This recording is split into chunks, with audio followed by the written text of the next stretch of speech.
Hi students, welcome to Anu educational studies. 9ನೇ ತರಗತಿ ಗಣಿತ ಭಾಗ 2 ಅಧ್ಯಾಯ 9 ವೃತ್ತಗಳು. ಹಿಂದಿನ ವಿಡಿಯೋದಲ್ಲಿ ನಾವು ಅಭ್ಯಾಸ 9.2ರ 3 ಮತ್ತು 4ನೇ ಪ್ರಶ್ನೆಗಳಿಗೆ ಉತ್ತರಿಸಿದ್ದೇವೆ. ಈ ವಿಡಿಯೋದಲ್ಲಿ ಪ್ರಶ್ನೆ ನಂಬರ್ 5ಕ್ಕೆ ಉತ್ತರಿಸೋಣ. ಪ್ರಶ್ನೆ ನಂಬರ್ 5. ರೇಷ್ಮಾ, ಸಲ್ಮಾ, ಮಂದೀಪ್ ಎಂಬ 3 ಹುಡುಗಿಯರು ಒಂದು ಉದ್ಯಾನವನದಲ್ಲಿ 5 ಮೀಟರ್ ತ್ರಿಜ್ಯವಿರುವ ವೃತ್ತಾಕಾರದ ರಚನೆಯಲ್ಲಿ ನಿಂತು ಆಟವಾಡುತ್ತಿದ್ದಾರೆ. ರೇಷ್ಮಾ ಸಲ್ಮಾಳಿಗೆ ಚೆಂಡು ಎಸೆದರೆ ಸಲ್ಮಾ ಮಂದೀಪ್ಗೆ ಹಾಗೂ ಮಂದೀಪ್ ರೇಷ್ಮಾಳಿಗೆ ಚೆಂಡು ಎಸೆಯುತ್ತಾರೆ. ರೇಷ್ಮಾ ಮತ್ತು ಸಲ್ಮಾ ಹಾಗೂ ಸಲ್ಮಾ ಮತ್ತು ಮಂದೀಪ್ ಇವರುಗಳ ನಡುವಿನ ದೂರ 6 ಮೀಟರ್ ಆದರೆ ರೇಷ್ಮಾ ಮತ್ತು ಮಂದೀಪ್ ನಡುವಿನ ದೂರವೇನು ಎಂದು ಇಲ್ಲಿ ಕೇಳಲಾಗುತ್ತಿದೆ. ರೇಷ್ಮಾ, ಸಲ್ಮಾ, ಮಂದೀಪ್ ಎಂಬ 3 ಹುಡುಗಿಯರು ಉದ್ಯಾನವನದಲ್ಲಿ ಆಟವಾಡುತ್ತಿದ್ದಾರೆ. ಉದ್ಯಾನವನ ಇಲ್ಲಿ 5 ಮೀಟರ್ ತ್ರಿಜ್ಯವಿರುವ ವೃತ್ತಾಕಾರದಲ್ಲಿದೆ. ಇಲ್ಲಿ ರೇಷ್ಮಾ ಸಲ್ಮಾಳಿಗೆ ಚೆಂಡು ಎಸೆಯುತ್ತಿದ್ದಾಳೆ ಮತ್ತು ಸಲ್ಮಾ ಮಂದೀಪ್ಗೆ ಚೆಂಡು ಎಸೆಯುತ್ತಿದ್ದಾಳೆ. ಮಂದೀಪ್ ರೇಷ್ಮಾಳಿಗೆ ಚೆಂಡನ್ನು ಎಸೆಯುತ್ತಿದ್ದಾನೆ. ಈಗ ನಾವು ರೇಷ್ಮಾ ಮತ್ತು ಸಲ್ಮಾ ಮತ್ತು ಮಂದೀಪ್ಗಳ ನಡುವಿನ ದೂರ 6 ಮೀಟರ್ ಎಂದು ತೆಗೆದುಕೊಂಡಾಗ ರೇಷ್ಮಾ ಮತ್ತು ಮಂದೀಪ್ ನಡುವಿನ ದೂರವನ್ನು ಇಲ್ಲಿ ಕಂಡುಹಿಡಿಯಬೇಕಾಗಿದೆ. ಮೊದಲನೆಯದಾಗಿ ನಾವು ಈ ಪ್ರಶ್ನೆಯನ್ನ ಚಿತ್ರ ರೂಪದಲ್ಲಿ ಬಿಡಿಸಿಕೊಳ್ಳೋಣ. ಚಿತ್ರವನ್ನ ಗಮನಿಸಿ. ಇದೊಂದು ವೃತ್ತಾಕಾರದ ಉದ್ಯಾನವನ. ತ್ರಿಜ್ಯ 5 ಮೀಟರ್ ಎಂದು ನಾವು ತೋರಿಸಿದ್ದೇವೆ. ಈ ಉದ್ಯಾನವನದಲ್ಲಿ 5 ಮೀಟರ್ ತ್ರಿಜ್ಯವಾಗಿದೆ. ರೇಷ್ಮಾ, ಸಲ್ಮಾ, ಮಂದೀಪ್ ಈ 3 ಕೂಡ ಇಲ್ಲಿ ವೃತ್ತದಲ್ಲಿ ನಿಂತು ಚೆಂಡನ್ನ ಎಸೆಯುತ್ತಿದ್ದಾರೆ. ರೇಷ್ಮಾ ಸಲ್ಮಾಳಿಗೆ, ಸಲ್ಮಾ ಮಂದೀಪ್ಗೆ ಮತ್ತು ಮಂದೀಪ್ ರೇಷ್ಮಾಳಿಗೆ ಇಲ್ಲಿ ಚೆಂಡನ್ನ ಎಸೆಯುತ್ತಿದ್ದಾನೆ. ರೇಷ್ಮಾ, ಸಲ್ಮಾ ಮತ್ತು ಸಲ್ಮಾ ಮಂದೀಪ್ನ ನಡುವಿನ ದೂರ 6 ಮೀಟರ್ ಎಂದು ಇಲ್ಲಿ ಕೊಡಲಾಗಿದೆ. ಈಗ ನಾವು ರೇಷ್ಮಾ ಮತ್ತು ಮಂದೀಪ್ಗೆ ಇರುವ ದೂರವನ್ನು ಕಂಡುಹಿಡಿಯಬೇಕು. ರೇಷ್ಮಾ, ಸಲ್ಮಾ ಮತ್ತು ಸಲ್ಮಾ ಮಂದೀಪ್ನ ನಡುವಿನ ದೂರ 6 ಮೀಟರ್ ಆಗಿದೆ. ಇಲ್ಲಿ ದೂರವನ್ನು ಕೊಡಲಾಗಿಲ್ಲ. ರೇಷ್ಮಾ ಮತ್ತು ಮಂದೀಪ್ ನಡುವಿನ ದೂರವನ್ನು ನಾವು ಕಂಡುಹಿಡಿಯಬೇಕು. ಇಲ್ಲಿ ಚಿತ್ರವನ್ನು ಗಮನಿಸಿ. ಓ ಎನ್ನುವುದು ವೃತ್ತದ ಮಧ್ಯಬಿಂದು, ಕೇಂದ್ರ ಬಿಂದು ಎಂದು ನೀವು ಕರೆಯಬಹುದು. ವೃತ್ತ ಕೇಂದ್ರವಾಗಿದೆ. 5 ಮೀಟರ್ ವೃತ್ತ ಕೇಂದ್ರದಿಂದ ರೇಷ್ಮಾಳ ದೂರ 5 ಮೀಟರ್ ಇದೆ. ವೃತ್ತ ಕೇಂದ್ರದಿಂದ ಮಂದೀಪ್ನ ದೂರ ಕೂಡ 5 ಮೀಟರ್ ಆಗಿದೆ. ಈಗ ನಾವು ರೇಷ್ಮಾ ಮತ್ತು ಮಂದೀಪ್ನ ದೂರವನ್ನು ಕಂಡುಹಿಡಿಯೋಣ. ಸಾಧಿಸಲು ಹೇಳಿದ್ದಾರೆ. ಸಾಧನೀಯ RM ಕ್ವಶನ್ ಮಾರ್ಕ್ ಎಂದು ನಾವು ಬರೆದಿದ್ದೇವೆ. R ಮತ್ತು M ನ ದೂರವನ್ನು ಕಂಡುಹಿಡಿಯಬೇಕಾಗಿದೆ. ಅದನ್ನು ನೀವು ಸಾಧನೀಯದಲ್ಲಿ ಬರೆದುಕೊಳ್ಳಿ. ಬ್ರಾಕೆಟ್ನಲ್ಲಿ ರೇಷ್ಮಾ ಮತ್ತು ಮಂದೀಪ್ ನಡುವಿನ ದೂರ ಕಂಡುಹಿಡಿಯಬೇಕಾಗಿರುವುದು ಸಾಧನೀಯ RM ಕ್ವಶನ್ ಮಾರ್ಕ್ ರೇಷ್ಮಾ ಮತ್ತು ಮಂದೀಪ್ ನಡುವಿನ ದೂರ ಎಂದು ಬರೆದುಕೊಂಡಿದ್ದೇವೆ. ಇಲ್ಲಿ OR, OS ಇದು ಕೂಡ ಇಲ್ಲಿ ವೃತ್ತ ಕೇಂದ್ರದಿಂದ ವೃತ್ತಕ್ಕಿರುವ ದೂರ ತ್ರಿಜ್ಯವಾಗಿದೆ. ಇದು ಕೂಡ 5 ಮೀಟರ್ ಇದೆ. OS ಮತ್ತು OM ಇಲ್ಲಿರುವ OM ಕೂಡ 5 ಮೀಟರ್. OR, OS ಮತ್ತು OMಗಳು 5 ಮೀಟರ್ ಎಂದು ಬರೆದುಕೊಳ್ಳಿ. ವೃತ್ತದ ತ್ರಿಜ್ಯಗಳಾಗಿದ್ದಾವೆ. ತ್ರಿಭುಜ OMR ನಲ್ಲಿ ಕೋನ M 90 ಡಿಗ್ರಿ. OMR ಇಲ್ಲಿ ನಾವು R ಮತ್ತು S ಅನ್ನ ವೃತ್ತದ ಜ್ಯಾ ಎಂದು ಪರಿಗಣಿಸಿದಾಗ ಜ್ಯಾದಿಂದ ವೃತ್ತ ಕೇಂದ್ರಕ್ಕಿರುವ ದೂರ ಅಥವಾ ಜ್ಯಾದಿಂದ ನಾವು ವೃತ್ತ ಕೇಂದ್ರಕ್ಕೆ ಒಂದು ಸರಿಯಾಗಿ ಲಂಬವನ್ನು ಎಳೆದಾಗ ಅದು 90 ಡಿಗ್ರಿಗೆ ಸಮನಾಗಿರುತ್ತದೆ ಮತ್ತು ಇಲ್ಲಿ ಎಳೆದಿರುವಂತಹ ಗೆರೆ ಈ ಜ್ಯಾವನ್ನ ಅರ್ಧಿಸುತ್ತದೆ ಎಂದು ನಾವು ಮೊದಲೇ ಕಲಿತಿದ್ದೇವೆ.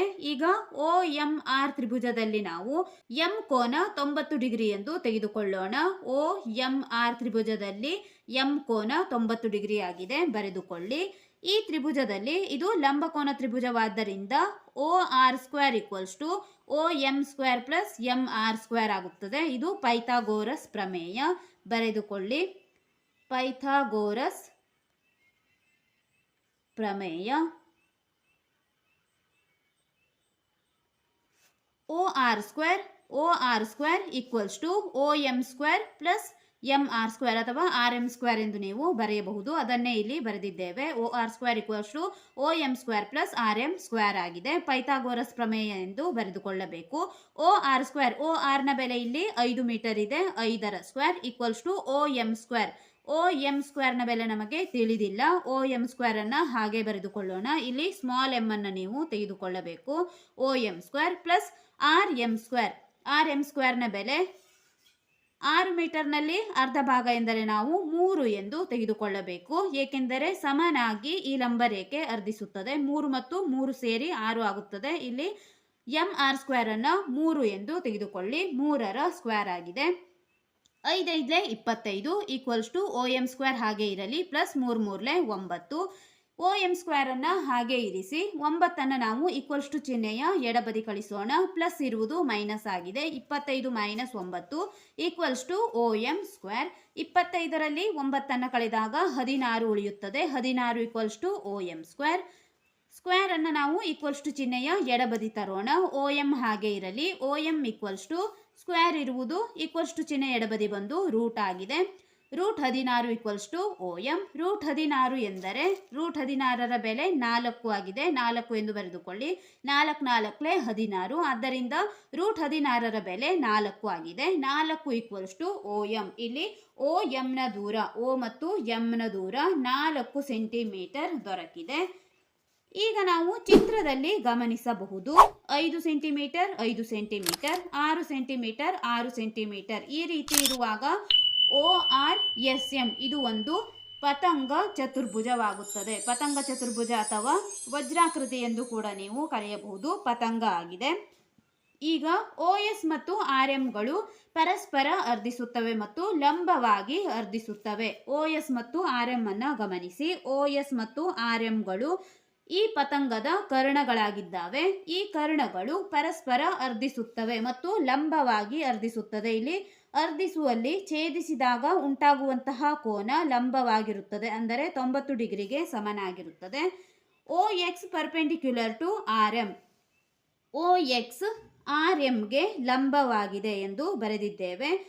RMಗೆ OX ಇಲ್ಲಿ ಲಂಬವಾಗಿದೆ 90 ಡಿಗ್ರಿ. ಆದ್ದರಿಂದ RX equals to XM. RX equals to XM ಏಕೆಂದರೆ ಕರ್ಣಗಳು ಸಮನಾಗಿ ಅರ್ಧಿಸುತ್ತವೆ. ಈ ಕರ್ಣವು ಸಮನಾಗಿ ಅರ್ಧಿಸುತ್ತದೆ. ಆದ್ದರಿಂದ ಇಲ್ಲಿ RX ಈಕ್ವಲ್ಸ್ ಟು XM. ಈ ಭಾಗಕ್ಕೆ ಸಮನಾಗಿರುತ್ತದೆ. ಆದ್ದರಿಂದ RX ಈಕ್ವಲ್ಸ್ ಟು XM ಎಂದು ಬರೆದುಕೊಳ್ಳಿ. ತ್ರಿಭುಜ ORSನ ವಿಸ್ತೀರ್ಣ ORSನ ವಿಸ್ತೀರ್ಣ ಈ ತ್ರಿಭುಜವನ್ನು ಗಮನಿಸಿ.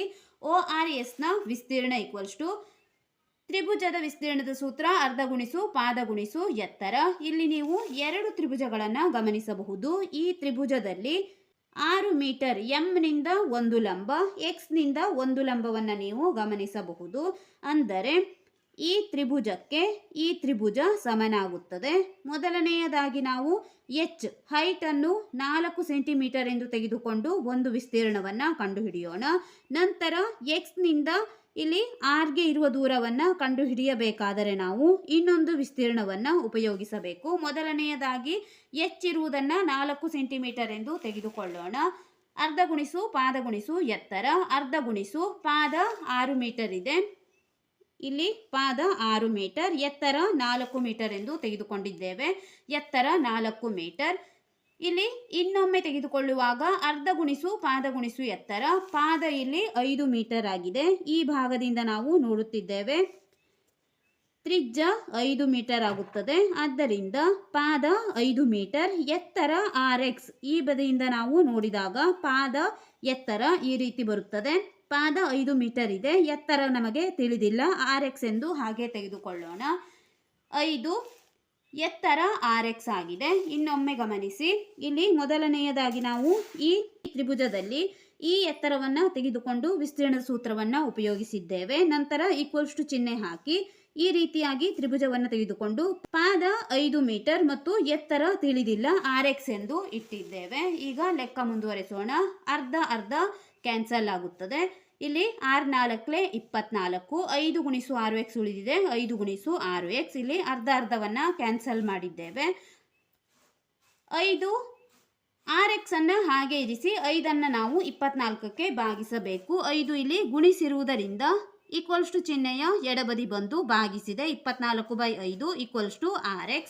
ಈಗ 5ಅನ್ನು 24ರಿಂದ ಭಾಗಿಸಿದಾಗ 5 4 20, 4ರಲ್ಲಿ 0 ಕಳೆದಾಗ 4 ಬಂದಿದೆ, 2ರಲ್ಲಿ 2 ಕಳೆದಾಗ 0, ಬಿಂದುವನ್ನಿಟ್ಟು ಇನ್ನೊಂದು 0ಯನ್ನು ತೆಗೆದುಕೊಂಡಿದ್ದೇವೆ, 40 ಆಯಿತು. 5 8 40, 0 0 20ರಲ್ಲಿ 40 ಕಳೆದಾಗ 0 ಬಂದಿದೆ. ಭಾಗಲಬ್ಧ 4.8. ಆದ್ದರಿಂದ 24ಕ್ಕೆ ನಾವು 5ರಿಂದ ಭಾಗಿಸಿದಾಗ 4.8 ಬಂದಿದೆ. ಇದು RXನ ಬೆಲೆ. RM = RX + XM. ಇಲ್ಲಿ ನೀವು ಚಿತ್ರದಲ್ಲಿ ಗಮನಿಸಿ, RMನ ಬೆಲೆ RX ಮತ್ತು XMನ ಬೆಲೆಯ ಮೊತ್ತವಾಗಿದೆ. RXಗೆ XM ಅನ್ನು ಕೂಡಿಸಿದಾಗ ನೀವು RMನ ಬೆಲೆಯನ್ನು ಕಂಡುಹಿಡಿಯಬಹುದು. ಈಗ ಇಲ್ಲಿ RX ನಮಗೆ 4.8 ಎಂದು ದೊರಕಿದೆ. ಚಿತ್ರದಲ್ಲಿ ಗಮನಿಸಿ, RXನ ಬೆಲೆ 4.8 ಎಂದು ದೊರಕಿದಾಗ XMನ ಬೆಲೆಯು ಕೂಡ 4.8 ಆಗುತ್ತದೆ. ಏಕೆಂದರೆ ಇಲ್ಲಿ OS ಮತ್ತು RMಗಳು ಪರಸ್ಪರ ಅರ್ಧಿಸುತ್ತವೆ ಮತ್ತು ಲಂಬವಾಗಿ ಅರ್ಧಿಸುತ್ತವೆ ಎಂದು ಹೇಳಿದ್ದೇವೆ. ಕರ್ಣಗಳು ಸಮನಾಗಿ ಅರ್ಧಿಸಿದಾಗ ಈ ಭಾಗಕ್ಕೆ ಸಮನಾಗಿರುತ್ತದೆ. ಆದ್ದರಿಂದ ಈ ಭಾಗದ ಬೆಲೆ 4.8 ಆದಾಗ XMನ ಬೆಲೆಯು ಕೂಡ ಇಲ್ಲಿ 4.8 ಆಗುತ್ತದೆ. ಆದ್ದರಿಂದ RM = RX + XM RXನ ಬೆಲೆ 4.8 ಎಂದು ನಾವು ಕಂಡುಹಿಡಿದಿದ್ದೇವೆ. ಪ್ಲಸ್ XMನ ಬೆಲೆಯು ಕೂಡ 4.8 ಎಂದು ತೆಗೆದುಕೊಳ್ಳಿ.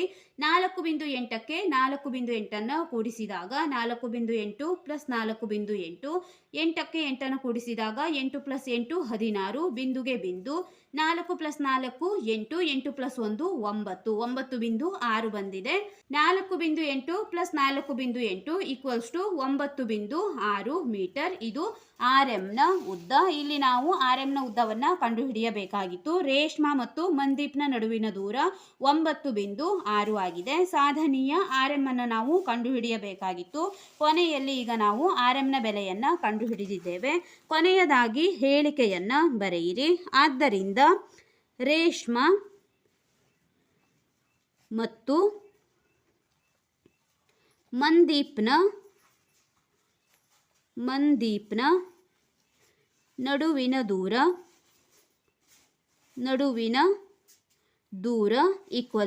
9.6 ಮೀಟರ್. ಈ ವಿಡಿಯೋದಲ್ಲಿ ನಾವು ಅಭ್ಯಾಸ 9.2ರ ಪ್ರಶ್ನೆ ನಂಬರ್ 5ಕ್ಕೆ ಉತ್ತರಿಸಿದ್ದೇವೆ. ಮುಂದಿನ ವಿಡಿಯೋದಲ್ಲಿ ಪ್ರಶ್ನೆ ನಂಬರ್ 6 ಉತ್ತರಿಸೋಣ.